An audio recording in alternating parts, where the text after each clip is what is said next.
Hey everyone. One of the biggest mistakes I talk about when it comes to consulting is how easy it is for us to be a jack of all trades, master of none.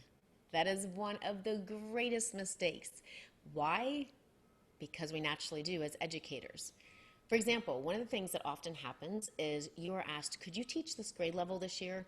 Oh, could you work with this group of students? Could you be on this committee? Could you change and teach this content instead? And what do? Yes, yes, yes, yes. Because as an educator, you have the ability and the know how, and you figure it out, you make it work. Why is that a mistake when it comes to consulting? Is because so many times, because we have so much knowledge, you have so much knowledge, that we're like, yes, I could do that, and yes, I could do that, and yes, I could do that. Oh, you want me for that? Absolutely. But here's the vision of the other side is that a couple things. One, when the person goes to say, oh, so and so consults on this, they can't say that. When anyone asks them and says, oh, you brought in so and so, how did it go? What did they talk on? Well, they talked about technology, they talked about ELL, they talked about SEL, and they talked about how to.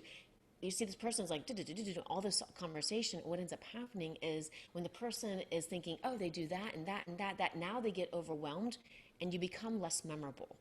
So finding your niche or niche, however you say it, finding your niche is so important. It allows your clients to be able to share from an easy way. The second thing is that I want you to think of if you're a master of like none, because you are trying to be the jack of all trades, is the level of expertise and knowledge you actually have, right? So let's say you went to a general physician and the general physician said, oh, you have a heart condition. You know, this is one that's very rare. But don't worry, I'm going to look that up, I'm going to find resources, and we'll be able to treat you right here when we're going to figure it out. Would that be okay with you? Or would you rather say, who is the best heart doctor, cardiologist that we have, and how can I find them and get in to see them? Because they have the experience and the knowledge. They have the expertise. It's no different when we come in to serve schools, right? Or whether you're serving an organization, or maybe it's a district. When it comes to consulting, not being a jack of all trades is going to be critical.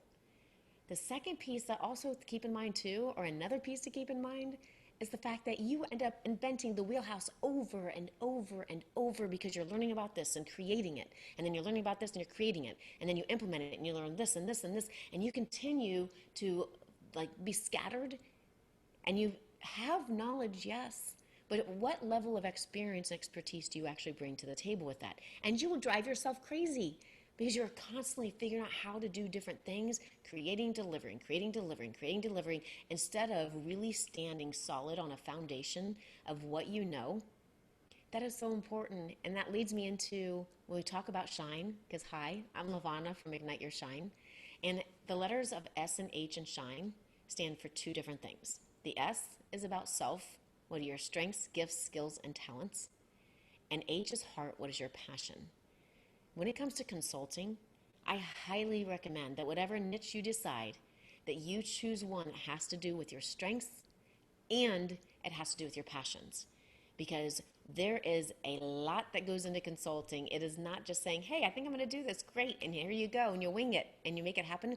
There are a lot of ups and there's a lot of downs, but it is beyond worth it when you know that you're sharing your gift and you're serving others.